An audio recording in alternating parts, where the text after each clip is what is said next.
The Democratic Republic of the Congo is the second biggest country in Africa, so getting from one town to another is an ordeal.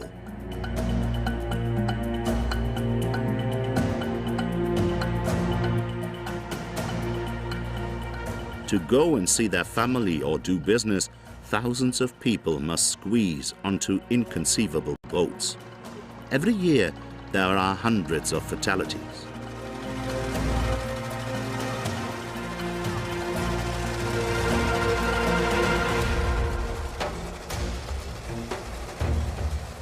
On the road, which are smashed up by the rain, all trucks fight hard to arrive at their destination.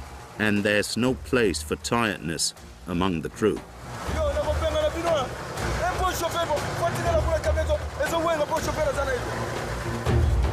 For the passengers, the bumpy ride is nothing compared to having to walk when there are too many bumps.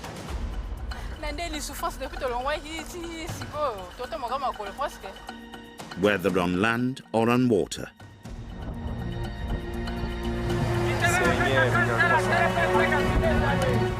The Congolese people have developed a constant survival instinct. Even when they're swept away, a 100-meter-long raft looks small in the middle of the Congo River. The descent towards Kinshasa, the capital of the Democratic Republic of the Congo, isn't going too badly. In 10 days, the kilometers won't be so easy. But for now... J'ai une douche et une piscine moderne. C'est mes lèvres comme habitude.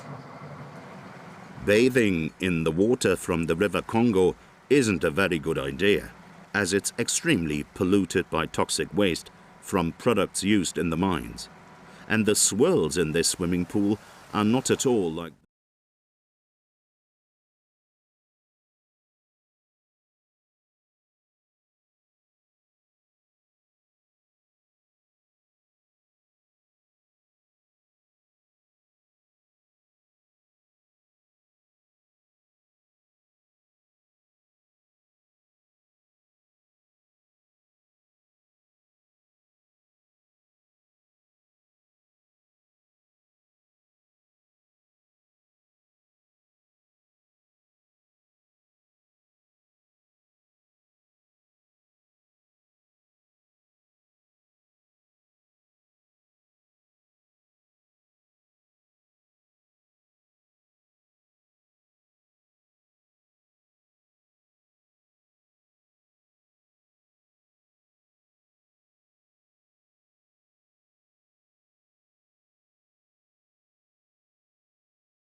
Sopen como dedia, sopen yumpadia, sopen como dedia, sopen yumpadia, wow, I think so. Sopen yumpadia, sopen como dedia, sopen yumpadia, sopen como dedia, Masa foro, yanko, when ye, sosu to me. Amansaja tumo oni when so to me amansaja tumo oni sopen como dedia sopen yumpadia sopen como dedia sopen yumpadia wow I think so sopen yumpadia sopen como dedia sopen yumpadia sopen como dedia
na sɛ wonua anya wonua nso ɛno no sɛbi UCC emenya nte yɛ sɛ kɔtɔkɔhene ne mmɔden mmɔ ɛne no tumi na adwuma so ɔyɛ ne Ghana man mu nti no ɔmo pɛ sɛ ɔmo ma no abɔsobɔdeɛ nti yɛte yɛ na sɛbi yɛ soso Winneba ɛne UCC deɛ sɛbi ayɛ sɛ adeɛ baako sɛ yɛwura ba na sɛ yɛwura kɔtɔkɔhene ba deɛ a ɛne yɛ soso yɛntena sɛbi yɛsom yɛwura ne yɛwura so de asom Asanteman ne Ghana man nyinaa nti na yɛso tutu yɛn na sɛ yɛfiri Winneba na yɛaba ɛno nti na yɛbaeɛ we na mo yɛ adesuafo mo university of education Winneba mpakyɛw saa pɛpɛ mo yɛ Asante yɛn nyinaa yɛ asantefoɔ pɛpɛpɛpɛ okay ɛde na woka ɛde akyerɛ Asanteman adehyeɛ Ghana man oguaman wɔn a wɔn nyame duru ha ɛmɛka adwuma bi yɛbɛtumi aka kyerɛ me nua asantefoɔ nyinaa ne sɛ sɛbio ɛmɛ bi atwa me nkyɛn koraa kɔtɔkɔhene ɛyɛ yɛwura ɔka kyerɛ nyinaa sɛ yɛma yɛ asante sɛm nyɛ de ɛhia yɛ saa asɛm no ɛda yɛ tirim yie paa ama mabu no a sɛbio ɔmo suapɔn akɛseɛ wɔ Ghana nyinaa nso so no yɛso so yɛbɔ mmɔden sɛ yɛbɛtu ho anammɔ na ɛma yɛka no sɛ yɛasante sɛm ahia yɛ nti deɛ mɛka ne sɛ momma yɛmfa wɔ dɔ ɛne nkabom na yɛntena sɛbio wiekyerɛ apɔtɔre a na sɛ wiekyerɛ taa ɛma wantwi ba ama wanhwɛ a na akɔfa odwene aba ɔman yi mu momma nyinaa yɛnka yɛn ho mom na yɛntena sɛ adeɛ baako te sɛ yɛkura na yɛwɔ abatoɔ mmere mu no nkabom na hia paa yi ɛyɛ onuadɔ ɛna ɔsɛ yɛde tena ɔman mu sɛdeɛ ɛbɛyɛ a ɛmfa ntɔkwa anaasɛ wie ne bia ɛma ɛfisɛ yɛwura kɔtɔkɔhene wɔ yi ɔno no ɔyɛ asomdwoe hene kɔtɔkɔhene ɔyɛ asomdwoe hene sɛ kɔtɔkɔhene yɛ asomdwoe hene deɛ a na ɛyɛ asantefoɔ ne nananom nyinaa yɛso yɛpɛ asomdwoe nti oguaman nyinaa Ghana man nyinaa yɛmfa wɔdɔ ɛntena ase na yɛnka yɛn ho mom sɛ Ghanafoɔ Matia me nyina kasa yie pa nti yɛn nyinaa no ma wɔ nyinaa asofoɔ yɛ a wɔyɛ kɔtɔkɔ adehyeɛ ɛna nɛ wɔn fi ogua University of Cape University of Education ɛsɛ Winneba suapɔn mu ɛba ogua suapɔn ho na sɛ ɔyɛ ne nteɛ sɛ yɛwura ɛba ha nɛ suapɔn ɛwɔ ha bɛbɔ n'aba so nti sɛ bi wɔn bɛbɔ yɛwura akyi dɔm na bibi awie nyɛ saa Matia asu abusua abusua ne yɛ so kan nti abusua oh yeah so that time I work in university na nhyɛ da nyɛ vibrant or na yɛnya nte sɛ deɛ Kenya nti sɛ deɛ yɛnim sɛ Winneba ɛna Kentina Pia menka yɛ very strong wɔ so kakra mɛka sɛ moma yɛmmoa ɔmo aka no a sɛ dɛ meka sɛ Kenya university 4 years na yɛante asom asɛm mmoa no nu akyire na especially one side education nu akyire sɛ ɔmo sɛ bebree no adwene sɛ yɛkasa Asante a ɛno ne Asante mantam kwan yɛnom ahafo nyinaa ne even Bron region ne Bron East na bebree no aka na ɔmo nyinaa yɛn sɛ yɛ nipa baako na nyɛ Asantefoɔ nko a obi a ɔde ani die ma sikadwa biara yɛ Asante ne ti yɛda mo ase nyame nka mo yɛn nyinaa yɛ na ɔmo akasa yɛ ɔmo so de ɔmo de abɛto dwa na ɔmo yɛ Asante Student Union yɛ a ɔmo ɛwɔ University of Education Winneba sabre ti aba bedu ayɛ nkyɛ kwa yɛbɛwura hɔ na yɛtwa mfoni de akyerɛ yɛwura aba bedu yɛ adeɛ bɛkɔ so wɔ bi adeɛ bɛso mo na wohwɛ ha ɛne yɛwura ne mfoni nko a ɛna atwa aha nyinaa ahyia yɛ a ɛnyɛ yɛwura mfoni nko a ɔhɔ yɛ akyi nso a Asanteman frankaa no ɛne ɛfiri suapɔn no mu wura suapɔn no mu a ano hɔ entrance hɔ ɛba nyinaa ohun sɛ Asanteman frankaa ɛna atwa ahyia yɛ a yɛkyerɛ sɛ nnɛ no korɛ yɛ ɔte kawa ne bra wɔ ma so dwumadie kɛseɛ paa ɛna ɛba abɛkɔ so sabre kan ho na yɛnwura dan no mu beaeɛ adwumadie no bɛkɔ so no na yɛmfa mu ama ne ɛbɔ no nsonson wɔ na biribiara nwie nti yɛnwura hɔ no afei dwumadie no yɛbɛkɔ so no yɛmfa ne nyinaa mu ama ne ɛbɔ nso mo bɛ a yɛwura abɛdwu na nanom nyinaa nso abɛdwu no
Oh, no, my space will move more. Space is reserved for your people.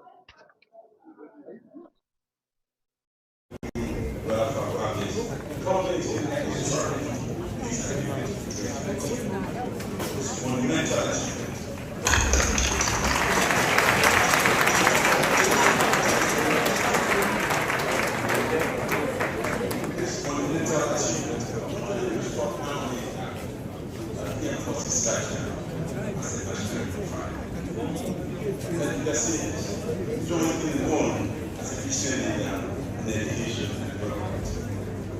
everybody's contribution to peace and justice. Asante Kotoko second has been an unwavering advocate for education and economic development. Recognizing the transformative power of education, he established the Kutum for Education Fund shortly after his entry. This fund, I'm happy to say, has provided scholarships and bursaries to about 300,000 students,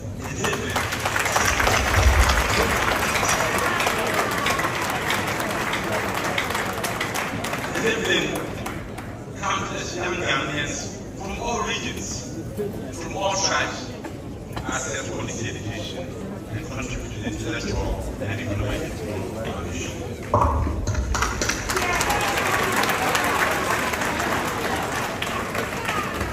His commitment for a vision for economic development is equally commendable. In 2019, he unveiled a 10-point development plan for Kumasi aimed at industrializing the local economy, creating jobs, and fostering wealth within the region. This plan serves, I'm pleased to say, as a model for sustainable development across the country.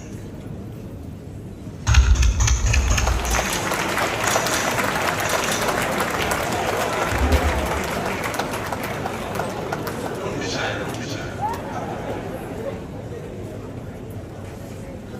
Our honorary is a statesman of global reach.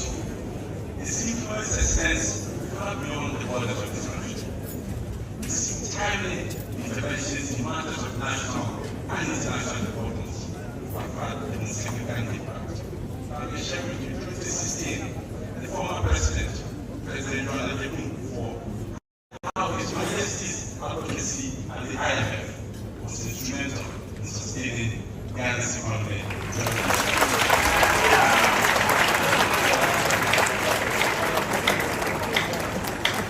Such actions highlight his stature as the global statesman whose counsel is launched and on the world stage.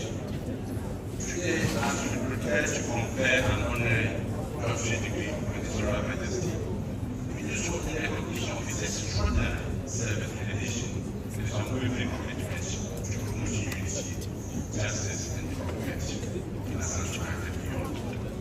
And it is my immense pleasure and privilege for the University of Lagos, the top-ranked university in Ghana.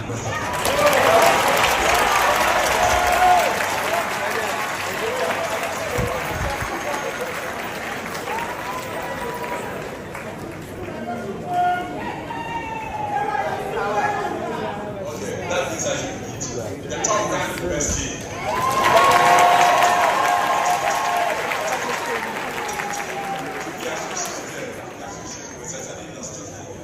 Before I invoke the powers that have been vested in me, I want to acknowledge the presence here of my dear wife.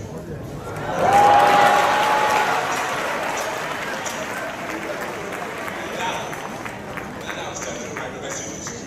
Let me tell you, by the powers vested in me as the Chancellor of the University, I hereby constitute the Assembly into a special congregation for the purpose of conferring the degree of Doctor of Letters.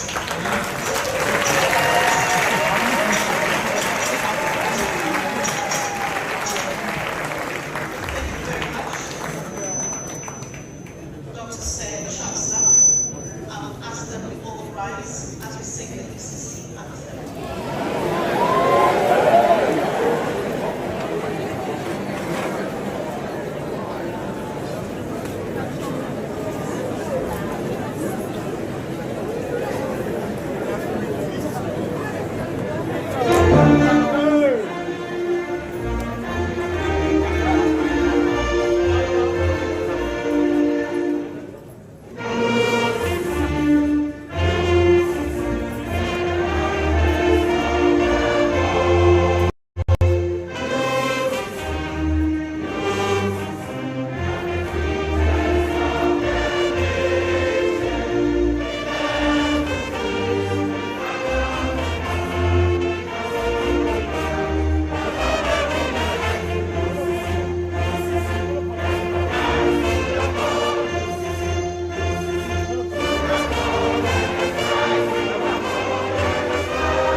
Thank you.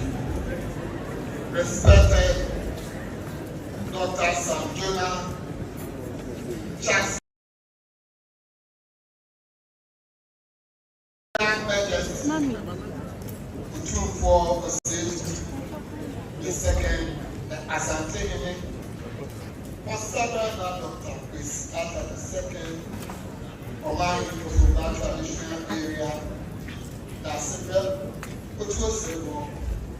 Chairman of Council of State, Professor Karela Utd, Chairman of Council,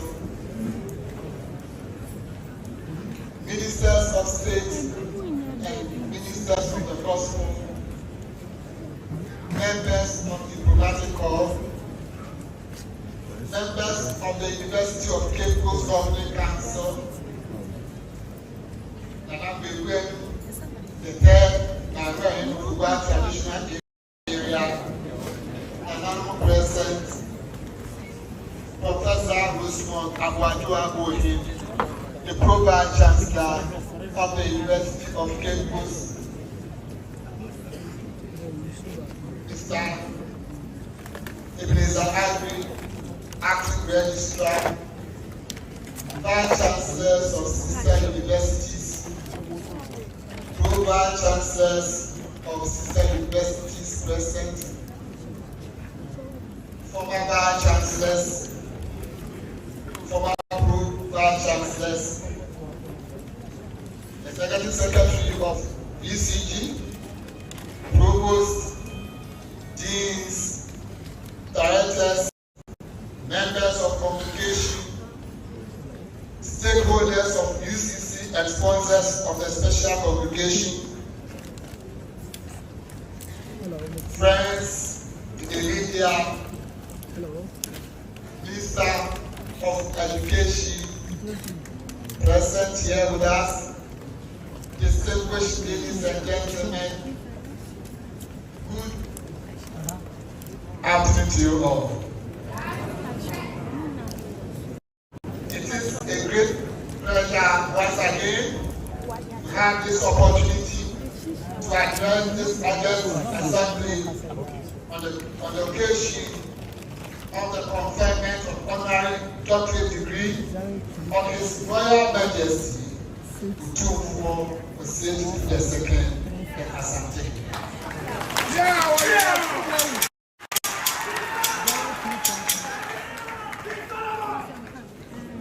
I wish on behalf of the Governing Council of the University of Cape Coast and management to add my voice to that of Chancellor of the University of Cape Coast to welcome all our guests from far and near who have come to witness this historic occasion.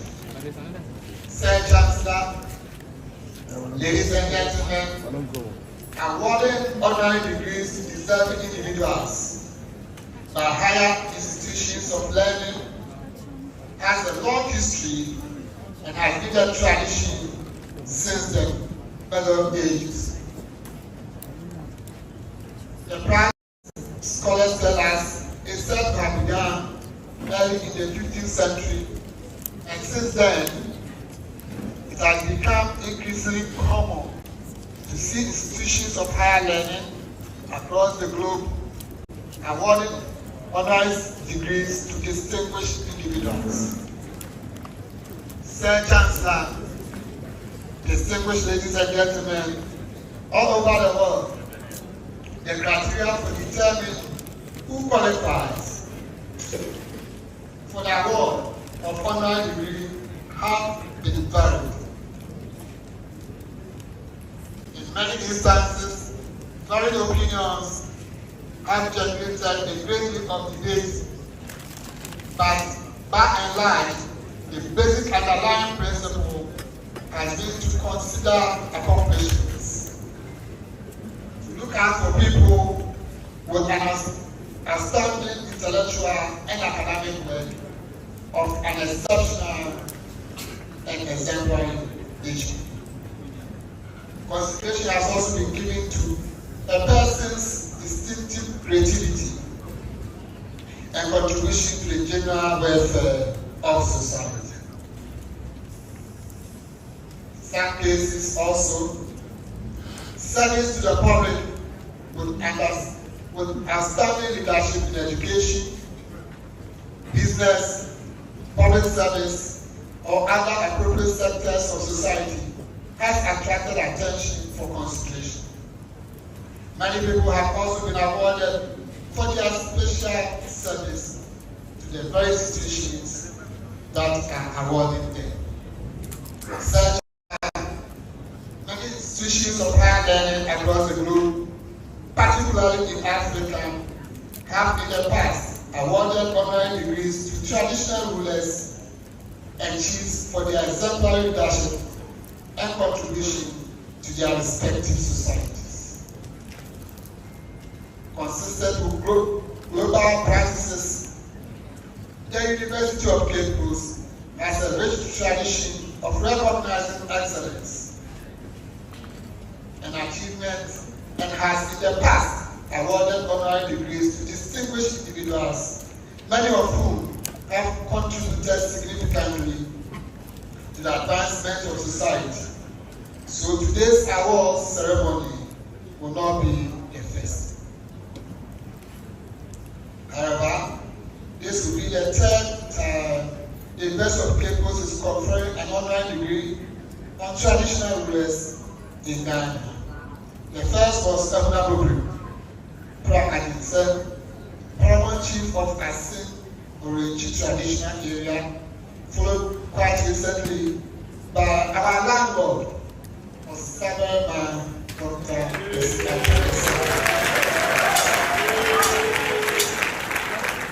all from the central region.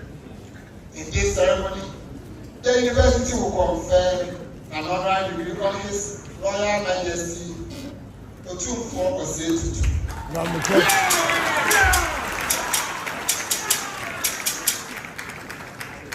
This will be the first award conferred on the King outside the central region by the University of Cape Coast.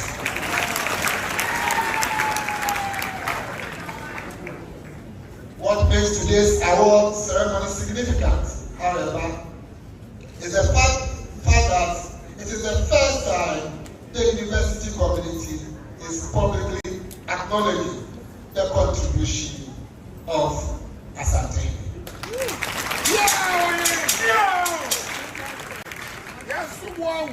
Sir Chancellor, ladies and gentlemen, the contributions of traditional rulers and chiefs to the advancement of African societies have long been acknowledged and in most cases celebrated. Although the place of traditional rulers in modern democratic governance is still a subject of debate, what is increasingly clear is that many still find traditional rulers or chiefs as critical stakeholders in not just upholding the traditions of their people and communities, but in most cases, chiefs and traditional rulers still play an important role in the lives of many Africans. In many countries, traditional rulers play a preeminent role as mediators of violent conflict and champions of community development and transformation. It is in recognition of this important role of the institution of chieftaincy that the 1992 Fourth Republican Constitution of Ghana in Article 270 guarantees the institution of chieftaincy together with its traditional councils as established by customary law and usage.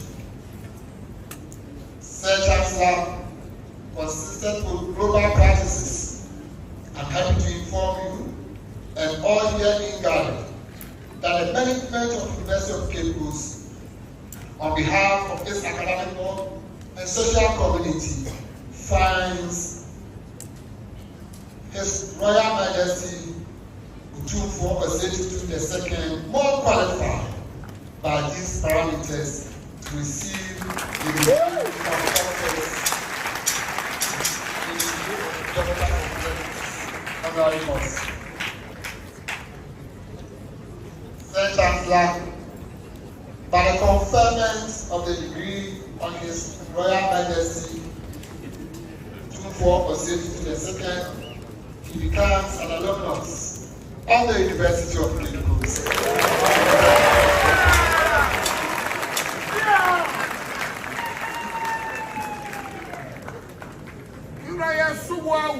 Other past honorary recipients from our university include His Excellency Nana Akufo-Addo Akufo-Addo, the President of the Republic of Ghana,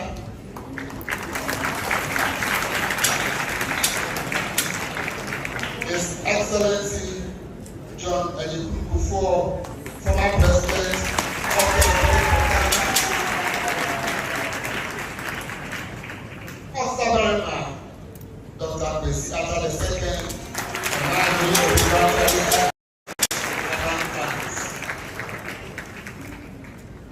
Sir Chancellor, I wish to draw your attention to the fact that the University of Cape Coast mandate, in the collective wisdom of its founders, although with the passage of time and in response to global trends, we have expanded our programs to accommodate other disciplines. We are still committed to our traditional core mandate of teaching, research, and providing academic leadership within the educational life. Sir Chancellor, on assuming office as the Vice Chancellor of this university, my mission has been to empower UCC graduates to have entrepreneurial competencies in line with the government policy initiative on National Entrepreneurship and Innovation Program intended to reduce graduate unemployment and promote job creation.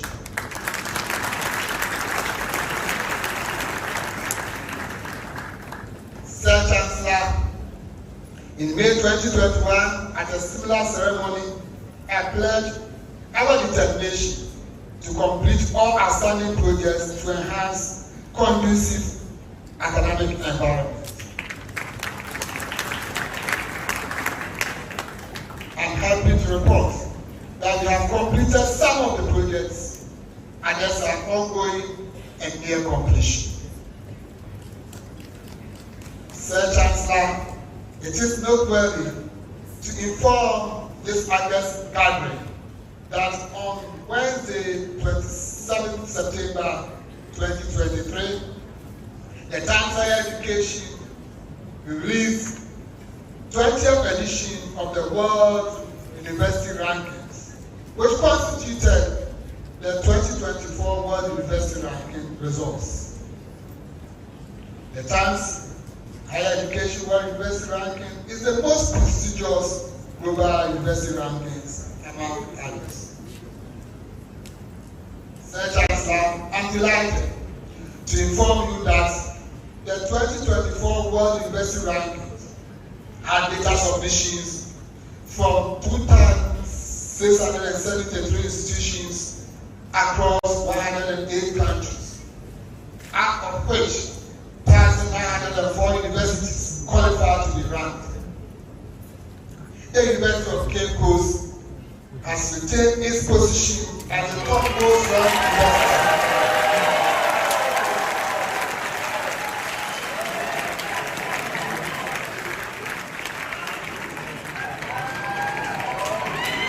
Not only in Ghana, West Africa, and the seventh on the African continent.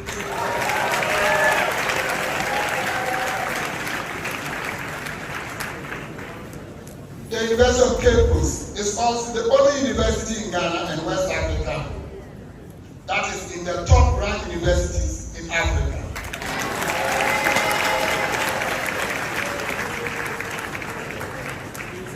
UCC has also maintained its position as one of the leading research-intensive universities globally.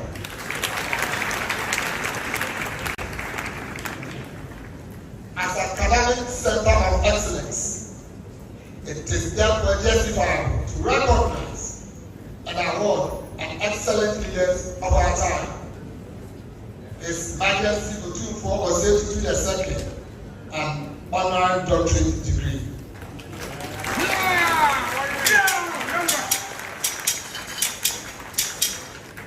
Your Majesty, your leadership, vision, and unwavering dedication have profoundly impacted both your kingdom and the broader world. Otumfuo Osei Tutu II has achieved a lot in his lifetime as a great leader that time and space will not permit me to mention. Sir Chancellor, permit me to say that on behalf of the Governing Council, management, staff, and faculty of the University of Cape Coast, we salute Otumfuo Osei Tutu.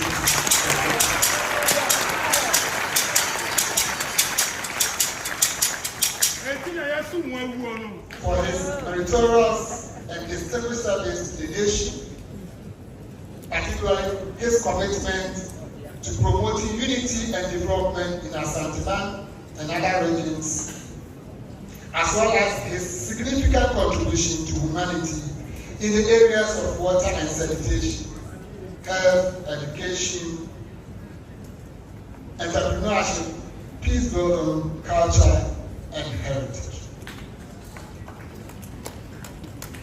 Your Majesty, as we bestow upon you this honorary degree, we are not only recognizing your profound contribution to Ghana, but also the invaluable lessons your reign has offered us in peace building and leadership.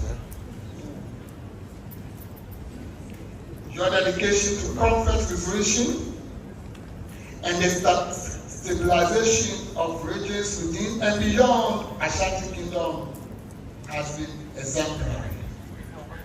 It is in this spirit that we at the University of Cape Coast draw inspiration from your wisdom, particularly at a time when the university faces challenges that echo the past. In the late 1980s and 1990s, our institution was marked in what was infamously known as the era of the University of Constant Confusion. During these years, external pressures and internal discord sowed seeds of instability, disrupting our academic environment and tarnishing the reputation of this great university. However, through the collective efforts, the university regained its footing, ushering in an era of stability and remarkable growth. Under my leadership as Vice Chancellor, we have witnessed both infrastructural development, enhanced research capabilities, and the establishment of globally recognized centers of excellence. The university's academic standards have soared, elevating our global ranking and attracting scholars and students from around the world. These achievements have positioned UCC as a beacon of higher education in Africa.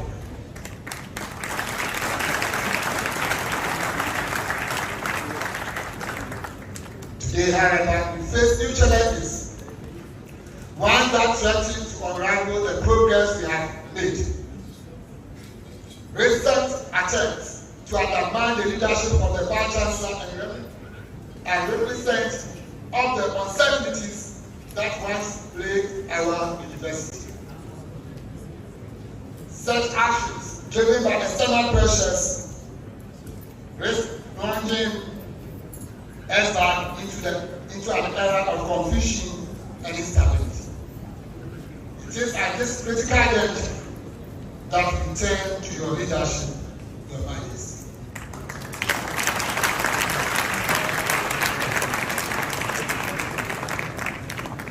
We face challenges today, particularly within our beloved University of Cape Coast. We are reminded of the need for unity and wise leadership. The turbulence that once characterized our university has threatened to re-emerge.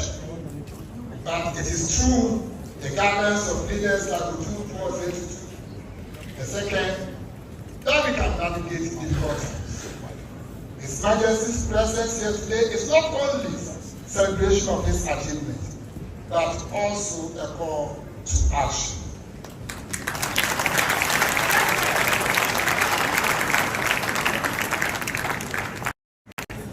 We must draw from the shared history, embrace our differences, and work together to ensure that the University of Cape Coast remains a beacon of excellence.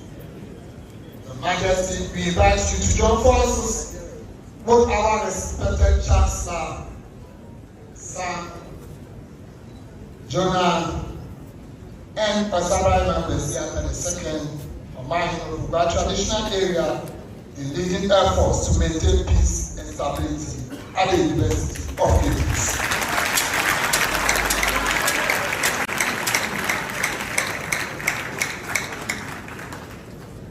Ladies and gentlemen, please join me in celebrating His Majesty Otumfuo Osei II, a leader of extraordinary vision and people of noble forest. Thank you for your attention.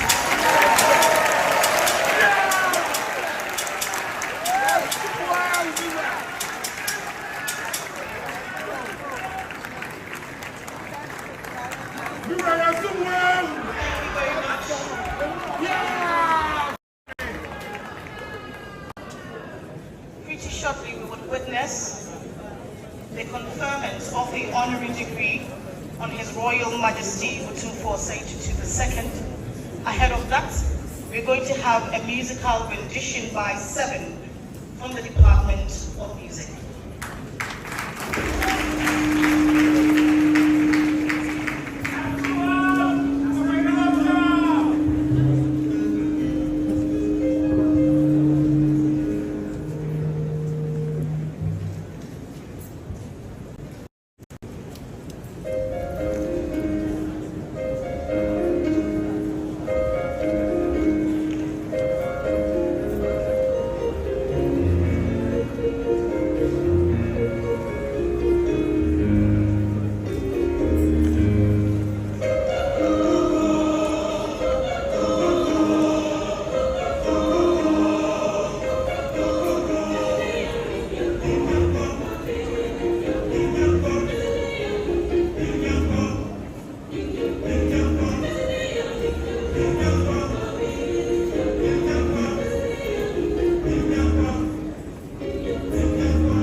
ladies and gentlemen, we are at the point where the conferment will be coming up pretty shortly.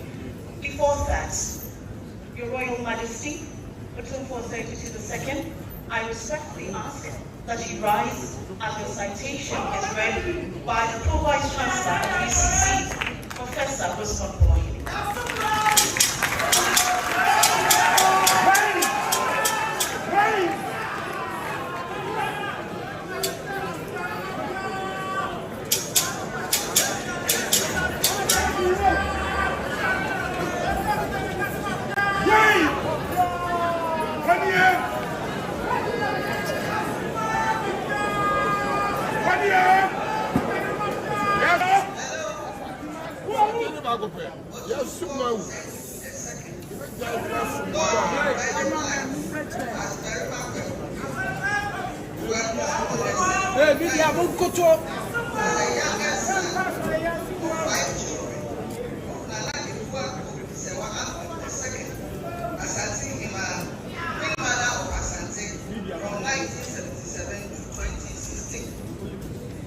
A direct descendant of the founder of the Asante Kingdom, Osei II I. You ascended the golden stool on 26th. From early childhood, you came under the tutelage of your uncle, Ohineba Mensa, who saw to your childhood development through careful grooming in Asante traditions and statecraft. In 1964, you started your elementary education. The secondary school education took you to St. Secondary School in the western north region of Ghana. But you returned to Kumasi in 1969 and enrolled at the Osei Trade Secondary School. In 1971, you moved to Accra to continue your education at the Institute of Professional Studies, Lagos, for a course in accountancy. 2 years later, you journeyed to the United Kingdom to continue with your accountancy studies at the Kilburn Polytechnic. Later, you attended the University of North London, where you studied human resource development and public administration. Your Majesty, you returned to Ghana in 1989 to establish your own business, Transformate International, Ghana Limited. Your international exposure paved the way for you to gather a wealth of experience as senior consultant with Mutual of Omaha Insurance Company of Toronto between 1981 and 1985. Finance officer at the British firm Oxon, London, and as personnel administrator at the Manpower Services Commission attached to Brent Council in London. Your natural gift of calm and radiance inspires loyalty and serves as a motivation for those around you. Your diplomacy and tact among your peers is easily recognizable and complements your traditional leadership qualities towards reconciliation. In 2012, you demonstrated your love for peace and democracy by convincing leaders of the various political parties in Ghana to sign a pledge to ensure peace before, during, and after Ghana's presidential and parliamentary elections. You also embarked on a historic trip to Seychelles Island, where one of your predecessors, Pembe I, was exiled to by the British for resisting their imperialism during his reign. To encourage religious dialogue, you addressed the Chatham House in the United Kingdom on the need for a forum for dialogue among the various religions and proposed the creation of a forum akin to the World Economic Forum for the pursuit of such a dialogue. Among many plaudits, Your Majesty, you stand out as an astute statesman with high pedigree in the foundation of cooperation in both traditional and modern trends. You have initiated projects that have put your traditional leaders into a new learning process that enables them to lead their people in community development programs, as well as create awareness of the value of our cultural heritage, including arts and artifacts, as well as the traditional court systems in conflict resolution. Your Majesty, The unique brand of your leadership has endeared you to Asante in particular and Ghana as a whole. As Asante Healing, you have instilled peace and stability in your governance style among your people, as well as encouraged them to pursue arbitration instead of litigation, especially in numerous land and succession disputes that have plagued Asante man for decades. Over the period of your reign, Asante Healing, you have brought peace and reconciliation to Asante. Your ability to settle over 500 land and chieftaincy disputes, which would have sparked agitations among your people and elsewhere, is commendable. You remain one of the guidance in traditional matters. As a traditional leader, your leadership and negotiation skills came to the fore when the state, recognizing the respect that you exude, made you the arbiter of peace in Dabo, and appointed you chairman of a committee of eminent chiefs to resolve the Yendi scheme affairs, a task you successfully accomplished for the duration of all, including the two parties. In recognition of your immense knowledge and contribution to education, government appointed you Chancellor of the Kwame Nkrumah University of Science and Technology, Kumasi. You are and tenacity of purpose in health and economic development. Among other things, you have taken a number of initiatives to the benefit of many people. Some of these include the Otunfo Education Fund to generate resources as an effort to provide opportunities for quality primary, secondary, tertiary, and vocational education in Asante and Ghana as a whole. In 2000, you embarked upon a vigorous campaign to draw attention to the benefits of individual and group sponsorship of the education of orphan children. Since its inception, the Otunfo Education Fund has benefited over 100,000 students at various levels of education. The measure of the above foundations under one umbrella of the Otunfo Osei II Charity Foundation, whose mandate appears unrestricted and currently doing remarkably well in the areas of supporting people in different spheres of endeavor. A health fund established to pursue basic healthcare plan with clear objectives that include financial and material support for the reduction of maternal and infant mortality, glaucoma, and other eye diseases, rural ulcer, which has become the bane of many rural dwellers in the country, as well as the eradication of the guinea worm disease. Supporting the Rotary Club's campaign to promote inoculation of children against the 6 killer diseases, including polio.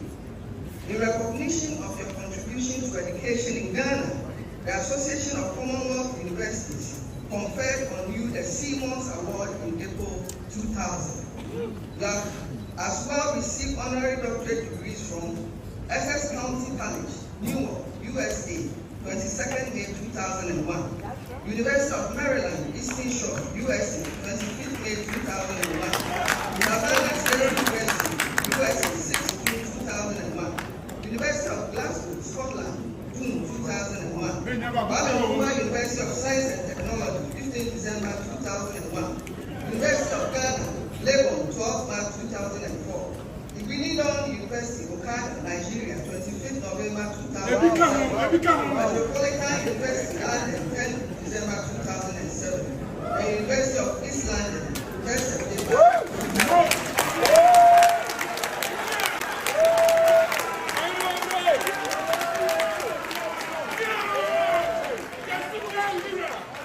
As part of your efforts towards promoting partnership with traditional authorities, you secured a World Bank grant with the approval of the government of Ghana for a pilot project entitled Promoting Partnership with Traditional Authorities Project.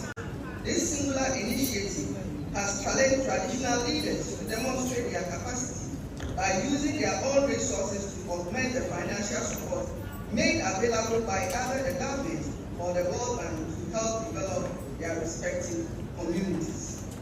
Under the project, new school buildings buildings have been built, old ones rehabilitated, and teachers' residential quarters constructed and provided with potable water and electricity. That's your group. HIV/AIDS and general health campaign in cooperation with the state agencies has been stepped up in the rural areas too.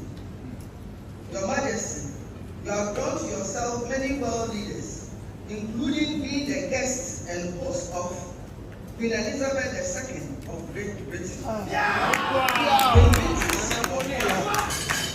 His Excellency Kofi Annan, former UN Secretary General, President Thabo Mbeki of South Africa, President Nelson Mandela of South Africa, Mr. Don Makinu, Commonwealth Secretary General, the President of Ethiopia, the Holy Father Pope Francis, the Archbishop of Canterbury, Right Reverend Justin Welby, President Al-Hadi Tidan Kaba of Sierra Leone, President Muammar al-Gaddafi of Libya, King Mohammed VI from Morocco, President Klaus Paul of Germany, President Jakaya Kikwete of Tanzania, King Mswati III of Swaziland, Alpha Konari of Mali, Blaise Compaoré of Burkina Faso, Laurent Gbagbo of Côte d'Ivoire, Messrs. David Bufowitz and James Bufus, both former presidents of the World Bank, Prince Al-Wahid bin Talal bin Abdulaziz Al Saud of Saudi Arabia.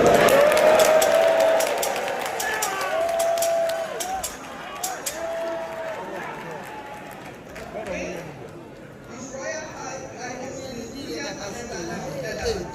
head of worldwide Al-Diabo Mission, the Archbishop of Canterbury, King of Bafo King of South Africa, President Levi Patrick Mwanawasa of Zambia, Sabasaj Roland Luwenda Mutebi II, the Kabaka of Uganda in Uganda, Mr. Nkapa, former President of Tanzania, and Princess Maha Chakri, Crown Princess of Thailand.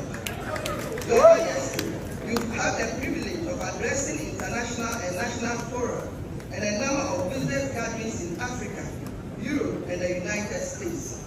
These include the International Cocoa Organization, London, the plenary session of the Economic Commission of Africa, Addis Ababa, the Distinguished Africa Address at Harvard University, the United Nations General Assembly High-Level Forum on the Culture of Peace in New York as keynote speaker on 30 September 2019. Bilateral talk with the President of the World Bank Group, Mr. David Malpass, in Washington. Additionally, you address students at the China Foreign Affairs University in China at the invitation of Chinese People's Association for friendship with foreign countries and the African Forum for Heads of States hosted by the President. Your Majesty, you also visited the International Tribunal for Rwanda, where you had discussions with members of the tribunal and exchanged ideas on alternative conflict resolution in Africa. Your Majesty, you established the Asante Economic Revitalization Plan to promote private and corporate investment in local industries, reforestation, and irrigation program. Your reign as Asante has seen rapid growth and development of Asante and its environment in health, education, culture, and business. The unity of purpose and discipline among your subjects is an admirable trait of a wise leader. Your Majesty, Otumfuo Osei Tutu II, the University of Cape Coast salutes you for your meritorious and distinguished service to the nation.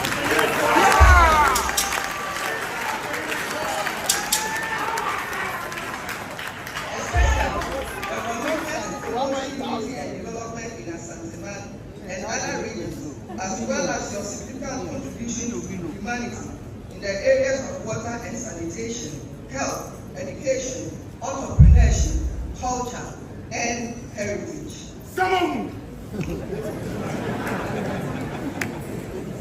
Purveyor of traditional jurisprudence, advocate of rule of God, promoter of peace and stability, visionary and generational thinker, entrepreneur, advocate for preservation of culture and heritage, statesman, distinguished traditional leader and role model, please step forward to receive your degree.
listening to the acceptance speech by His Royal Majesty Otumfuo Dr.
Asante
Going through what you said in terms of recognizing people here in relation to protocol. So, let me express my profound gratitude to the Chancellor, Chair and members of Council of this great institution for the honor bestowed on me this morning.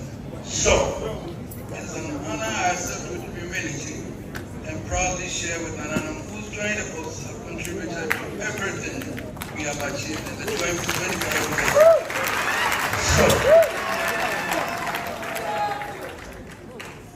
And they are well represented here with my brother, Davenhe, who is the chairman of the Council of State.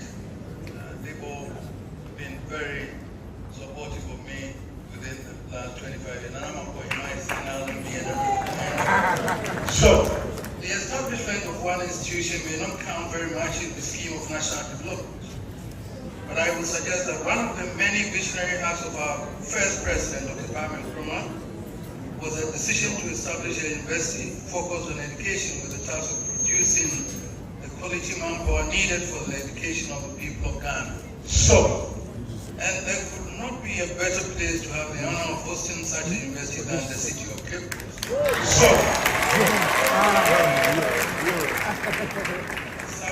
Your city is where the light of higher education in this nation was lit, inspiring a thirst for knowledge and drawing thousands from every corner of the land to drink from its fountain of knowledge.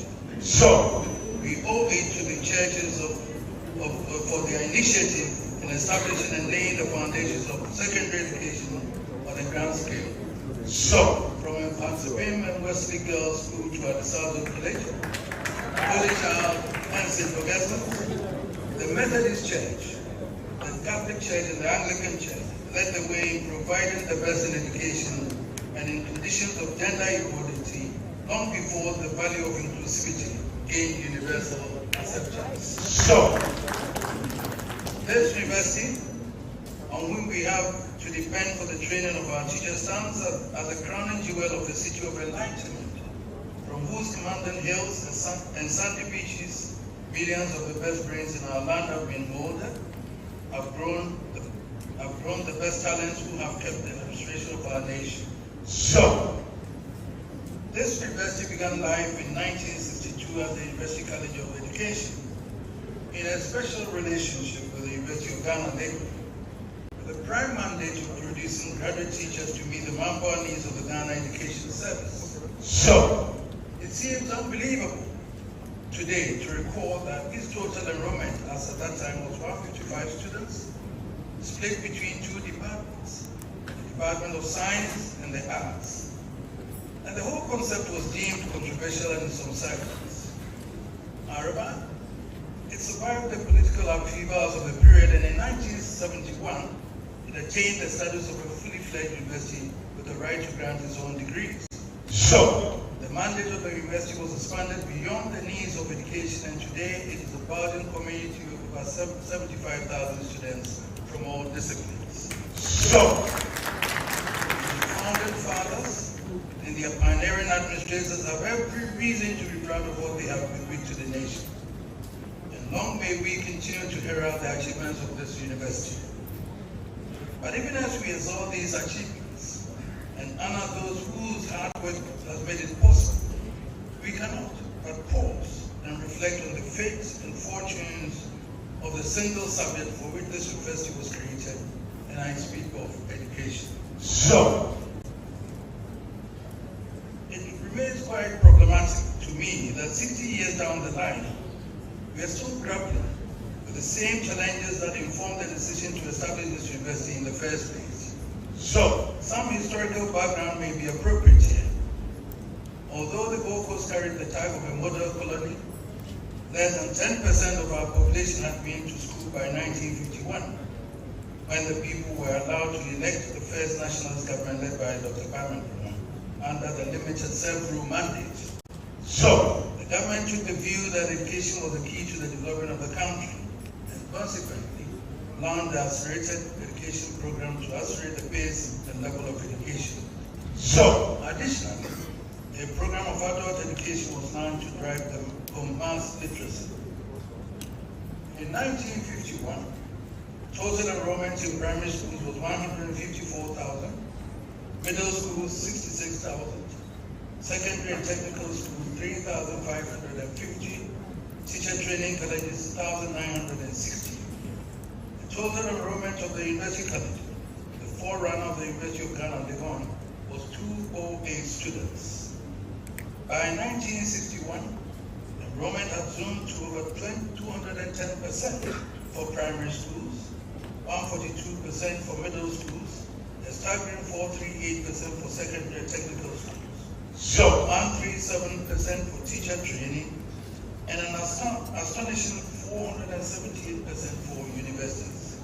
So, it is important to note that the bulk of this expansion was funded by the state.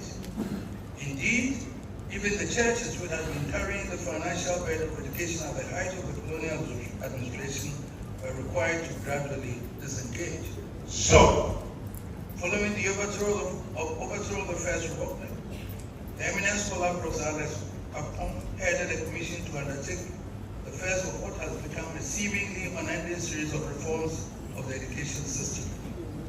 The Papon Committee recommended the adoption of 6 years of primary school followed by 4 years of secondary education with 2 years of advanced education leading to a 3-year university course. So, less than 4 years after the Papon reforms, another military coup led to the establishment of another committee, this time led by the Dean of the Faculty of Education of this university, Professor N.K. Zobo, to review the reform.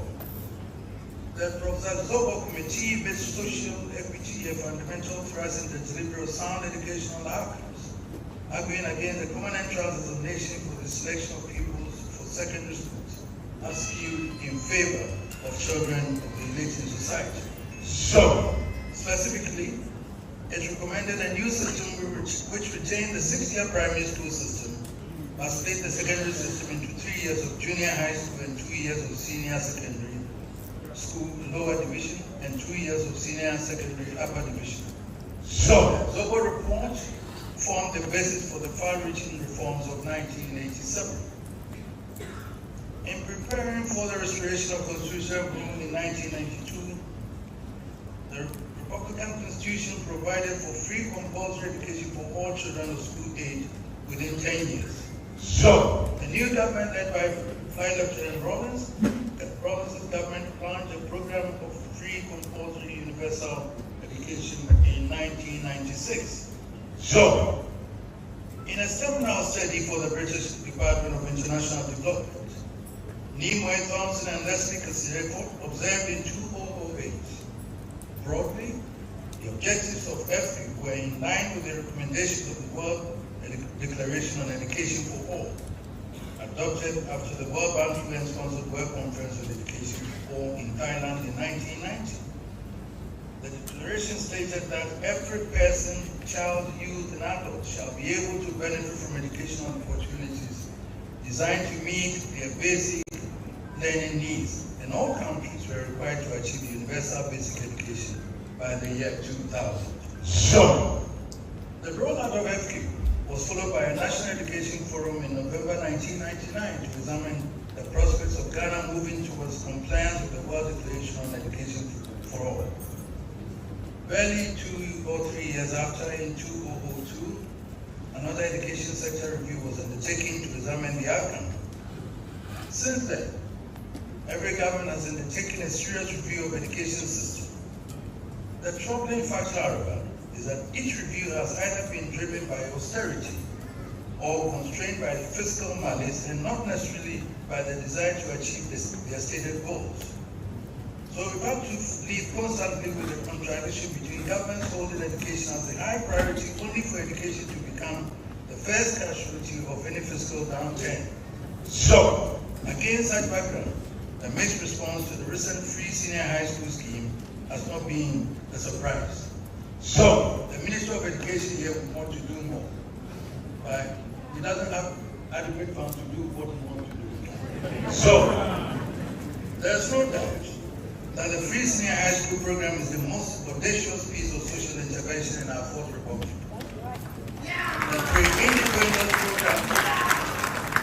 The pre-independence program for free education covered primary education and later the university. The secondary sector was beyond the capacity of the state. None of the reforms since have dared move the dial through that space.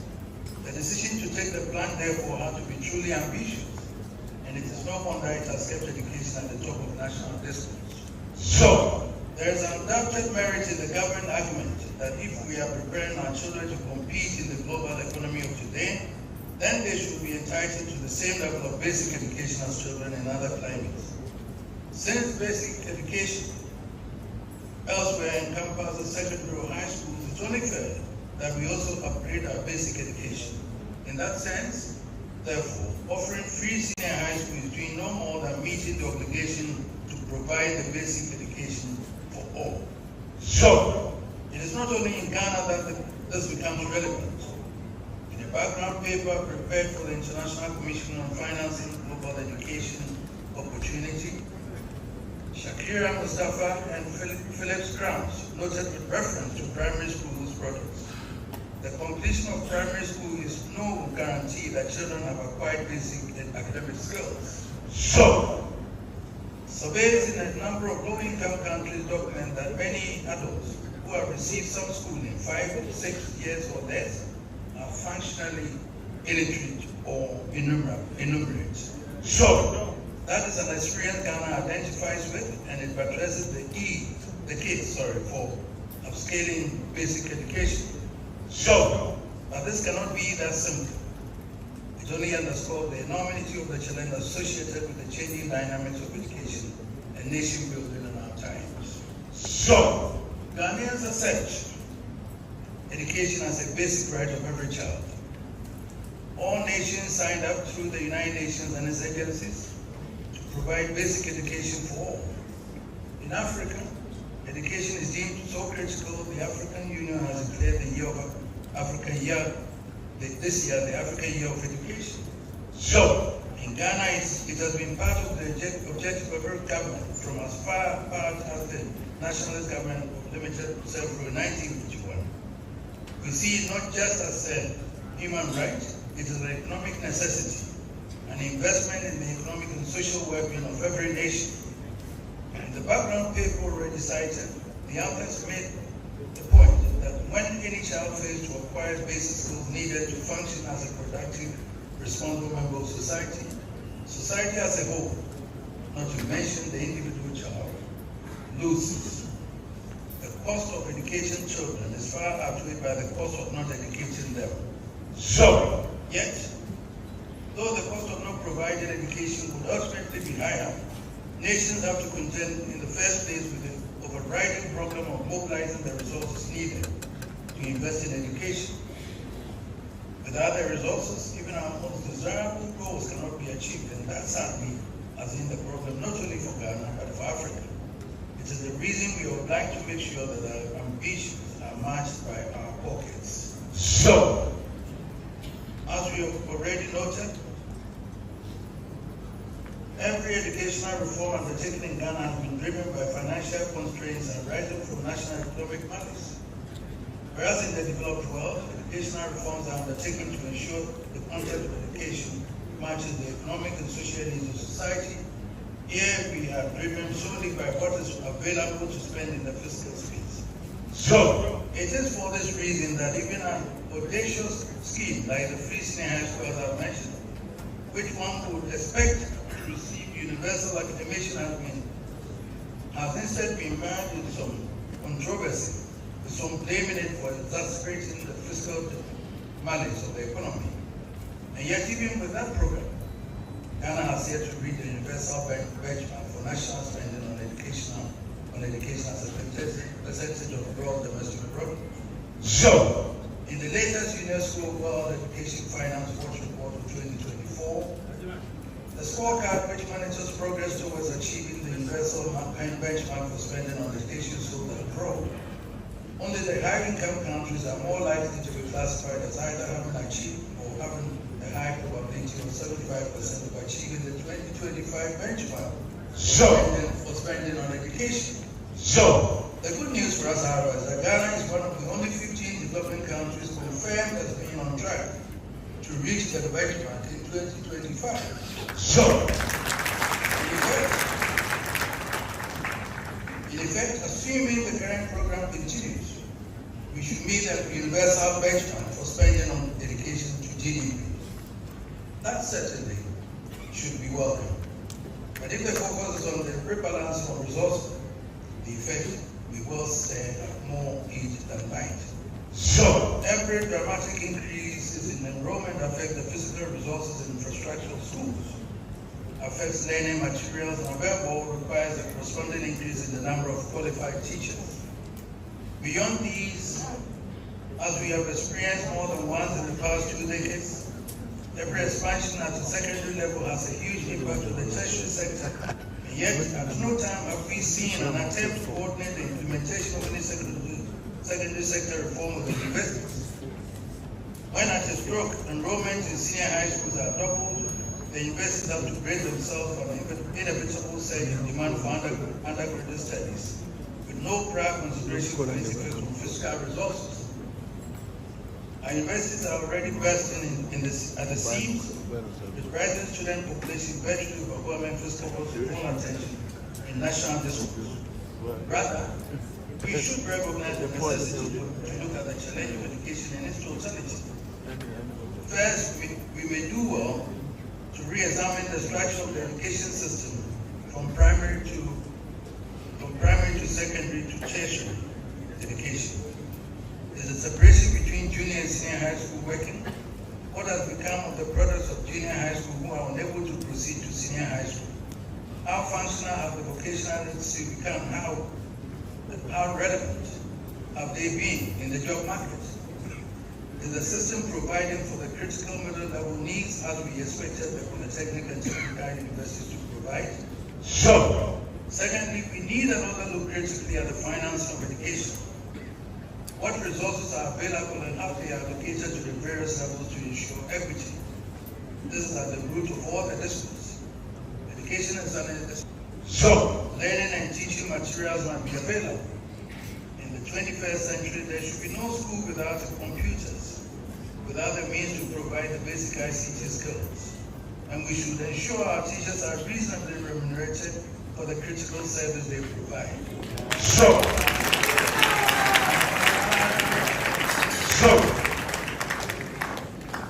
thirdly, we need to reappraise the content of education from pre-tertiary to tertiary to see how far they go to meet the needs of the economy and society in this fast-changing world. So, there are many areas of the system crying for updating and many anomalies requiring correction. The ongoing prioritization of STEM education is a step in the right direction, but it's essential to caution about the risk of restricting it to an elite class and leaving the broader system with no knowledge of these critical skills.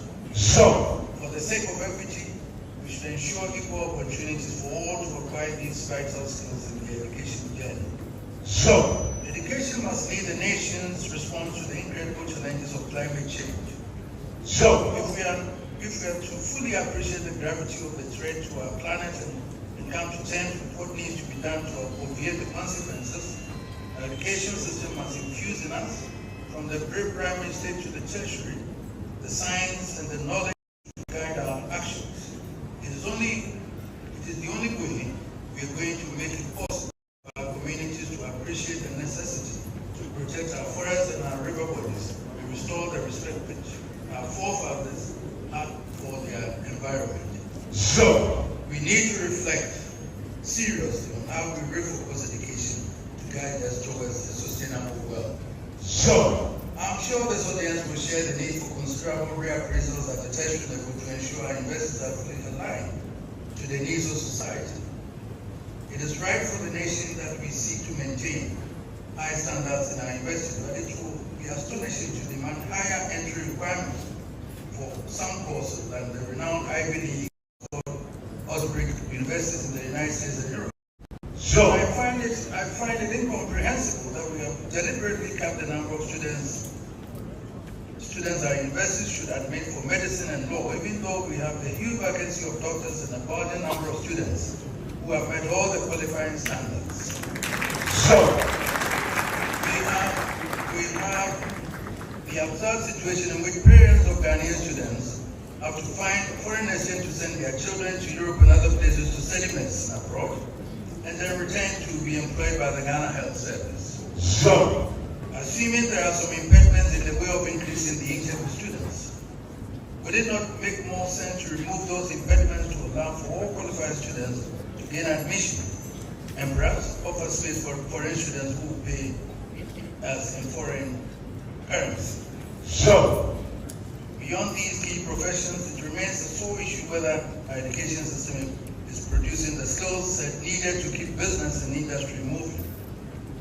But however we may try within the educational establishment to refocus education, it will be to no avail unless we can get the national economy into good shape. So, it remains incontrovertible that only the state can deliver the resources needed to achieve the goal of education for all. And only a strong, resilient, and sustainable economy can generate the needed resources. So, because education is so critical for the state, and the state is correspondingly critical for education, I see the need for a special kind of relationship between the state and the education establishment. So, as a Chancellor and Chair, you will be aware that we made education the focus of our brain when we ascended the Golden Stool 25 years ago. So, as a concrete expression of our commitment, we established our education fund, which has become an example of the support that education can derive from non-state actors. So, I've also had the privilege to be the Chancellor of Primary University of Science and Technology. As Chancellor, by the way, I was appointed by the university, not the government.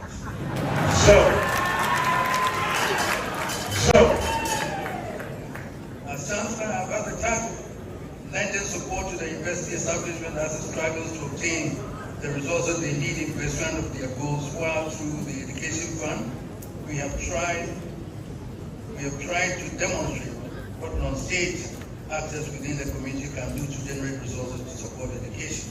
So, combining the role of both the mobilizer and consumer of educational resources has given me a perspective from which to ponder some troubling questions. So, is education delivery the goals and objectives for Ghana?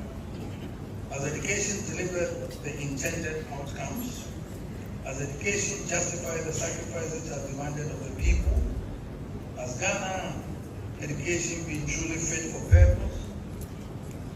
If these questions come as a shock to the nation, and probably more so to this audience, it can only be because we have avoided the need for continuous critical evaluation of the outcome of our investments, not only in education but in several other spheres. So, regardless of the lapses and shortfalls, it is incontrovertible that as a nation, Ghana has invested enormous resources in education. The explosion in tertiary education has produced a multitude of highly educated men and women with the skills set to manage and direct the affairs of the nation. So, in every sector of our society, our affairs are in the hands of actors who are not just educated but highly qualified. So, our political class, at both the executive and the legislative levels, with responsibility for policy formulation and direction, is led and dominated by men and women who are highly educated. We have a judicial service which is very highly educated. So, my lady Barbara. So, our banks and insurance services are highly educated. Our civil service is highly educated. Our customs and internal revenue service actors are very highly educated. Our police and security services are highly educated. Our military is highly educated. Logically, You would expect this output of highly educated leaders to translate into greater efficiency in the management of our affairs, particularly in the management of the national economy.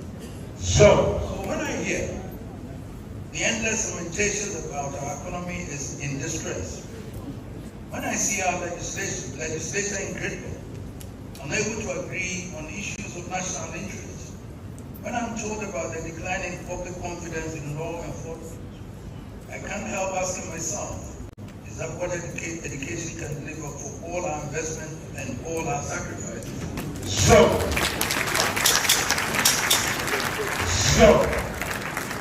We should not forget that financing education has required enormous sacrifices. Through the worst of economic circumstances, the state has been obliged to devote a considerable percentage of our tax revenue to education. Ironically, the bulk of this revenue will come from farmers, some of whom are the least educated and probably the poorer section of society. So we have the incongruous situation of the poor financing and the education of the rich. Finally, we have the personal sacrifices parents make in the education of their boys. All these sacrifices are justified as investments in the future well-being of the boys and society as a whole. But if the outcome of education is to produce an army of skilled and able young men and women who cannot find jobs to aptly apply their acquired skills, and if continually we are confronted with questions about competency in the management of our resources, how can we respond to anyone who questions the ultimate value we place in education? By raising the question, we do not seek to cast doubt on the value of education per se. We are rather prodding the nation, and particularly academia, to be alive to the necessity of undertaking a rigorous evaluation of the outcome of education relative to the benefits accruing to the nation to give us the tools to correct any lapses before public confidence is eroded. In fact, the situation we face reinforces the need for a special relationship between academia and the state. There was a period in our history during the First Republic when academia was deemed to be closeted in an ivory tower, a distance away from the real world. That is no longer an issue. You are as integrated into society and in tune with this cause as it is possible to be. You are the teachers who are preparing and mentoring the men and women who are taking control of our lives as political leaders, judges, economists, bankers, mandarins, diplomats, military and police officers. As teachers, you are like parents who should have a lifetime interest in the performance of your students. As their success inspires you, so their failure should burden you. Beyond the personal relationship between teacher and student, there's an even greater linkage that needs to be strengthened. The university is the storehouse of knowledge. All the knowledge required for nation building. More than the storehouse of knowledge, the university is the laboratory for research, cultivation and discovery of answers to the social, physical needs of society. We will all be aware of how much the works of universities have informed policies that have shaped countries and have revolutionized society. Countries and societies through time. Much of the scientific and other discoveries that have revolutionized society owe their roots to the universities and to the collaboration between universities and either the state or private business. Unfortunately, in our country, there's hardly any evidence of the meaningful collaboration that needs to exist between the state and the universities.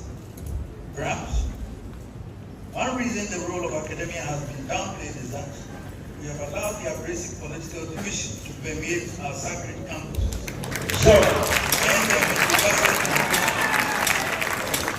Turn them into battlegrounds for partisan combat instead of havens for imbibing and dispensing knowledge. It is time, in my view, for all of us to wake up to the negative impact this has caused and make an effort to reverse the situation. Fashioning a new relationship between state and academia that engages the expertise of academia in the process of policy formulation on a continuous basis. I have no doubt about how beneficial it will be for the country to create a unique background of experts from academia, business leaders, traditional leaders and government tasked to address the seemingly intractable problems of the economy. So, this could be the beginning of continuous collaboration between academia, the state, and captains of business in finding solutions to many of our social problems. So, for this to happen, however, we will need academia to win itself of gross partisanship and cultivate and enshrine a culture of rigorous objectivity. So, this should allow the universities as a collective responsibility to establish the right mechanism for rigorous continuous evaluation of the performance of national institutions and help inject some efficiency into the system. So, to help us inspire a new era in which the achievement of measurable national goals take precedence over the pursuit of personal gains. So, with an environment in which the state can reach out across party boundaries to draw on the patriotic service of its estate without attracting unwelcome labels. So, the good thing is that there's more than a silver lining ahead. Ghana remains one country in whom nobody can afford to lose confidence. So, given the combined human and natural resources at our disposal and the heritage from which we have grown, we will only fail if we want to. And I don't believe there's any Ghanaian who contemplates failure anytime. Let's hope then that we will not give in to any doctrine of despair, but rise with the challenge to herald a new era for Ghana. So, thank you.